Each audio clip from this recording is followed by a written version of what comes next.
মিডিয়ার সামনে বলছি, কেউ যদি বলে থাকে ধরো জুতো মেরে পিটা, আমার নামে যদি বলে থাকে আমাকে চলুন চলুন শেষ মুহূর্তে এরকম বললে হয় না। শিডিউলের বাইরে আমি যাই না, যাবো না।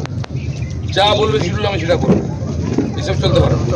মিনিস্টার এসছেন, তার জন্য আলাদা প্রোগ্রাম আছে, আমার আলাদা প্রোগ্রাম আছে। হ্যাঁ, যা হচ্ছে আর কাজ নেই নাকি? মনমোহন, আমার সঙ্গে কাজ করতে হলে সিস্টেমে কাজ করতে হবে। মনমোহন পারবে না বাড়িতে বসে থাকতে। কোথায় গেলে দিলীপ ঘোষ দেখা দিতে হবে। দিলীপ ঘোষ জীবনে মিস করে না, আর বিফোর টাইম যায়। আমি মিডিয়ার সামনে বলছি, কেউ যদি বলে থাকে ধরো জুতো মেরে পিটা, আমার নামে যদি বলে থাকে আমাকে চলুন চলুন শেষ মুহূর্তে এরকম বললে হয় না। শিডিউলের বাইরে আমি যাই না, যাবো না।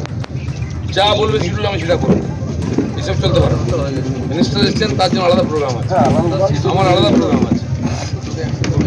হ্যাঁ, যা হচ্ছে আর কাজ নেই নাকি? মনমোহন, আমার সঙ্গে কাজ করতে হলে সিস্টেমে কাজ করতে হবে। মনমোহন, পারবে না বাড়িতে বসে থাকতে। কোথায় গেলে দিলীপ ঘোষ দেখা দিতে হবে। দিলীপ ঘোষ জীবনে মিস করে হবে, এই জন্য যে একই জায়গায় বারবার প্রোগ্রাম করছে, সেই জন্য সময় কম আছে। তো ম্যাক্সিমাম জায়গা আমি কভার করতে চাইছি, দেখলাম যে একই জায়গায় নিয়ে সেখানে আমি ঘুরে গেছি। ওদের মাথা চলছে না, প্রেশার নিতে পারছে না। নয় কে করছে বুঝতে পারছে না। আজকে ওটা আমি তৈরি করছি। ক্ষুব্ধ দিলীপ ঘোষ, কথা বলবো আমাদের প্রতিনিধি মনোজ বন্দ্যোপাধ্যায়ের সঙ্গে। মনোজ, একেবারে ক্ষোভ প্রকাশ করছেন দিলীপ ঘোষ, একই জায়গায় ঘুরিয়ে ঘুরিয়ে তাকে প্রচার করানো হচ্ছে। যাদের বিরুদ্ধে ক্ষোভ তারা কি বলছেন? মনমোহন, দেখো, যাদের বিরুদ্ধে ক্ষোভ মূলত জেলার যারা নেতৃত্ব রয়েছেন, যারা প্রতিদিনকার কর্মসূচি ঠিক করেন, তাদের উপরেই ক্ষোভ।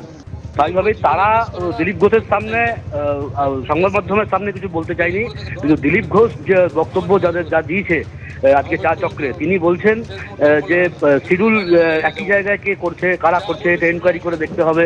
হ্যাঁ, দিলীপ ঘোষ প্রয়োজনে একাই জিতে দেখিয়ে দেবে, রাজনীতি ঠিকঠাক করতে জানে না, প্রয়োজনে গরু চড়াক, এরকম ধরনের বক্তব্য তাকে বলতে শুনেছি আজকে প্রকাশ্যেই সংবাদ মাধ্যমের সামনে।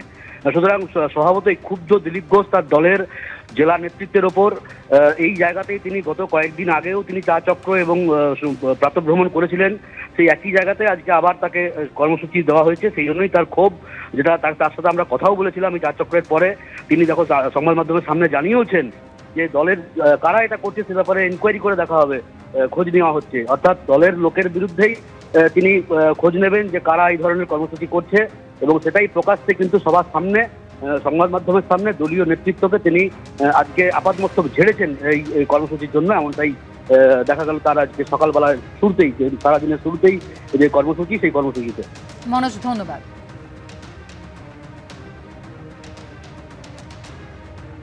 হবে এই জন্য যে একই জায়গায় বারবার প্রোগ্রাম করছে, সেই জন্য সময় কম আছে। তো ম্যাক্সিমাম জায়গা আমি কভার করতে চাইছি, দেখলাম যে একই জায়গায় নিয়ে সেখানে আমি ঘুরে গেছি। ওদের মাথা চলছে না, প্রেশার নিতে পারছে না। নয় কে করছে বুঝতে পারছে না। আজকে ওটা আমি তৈরি করছি।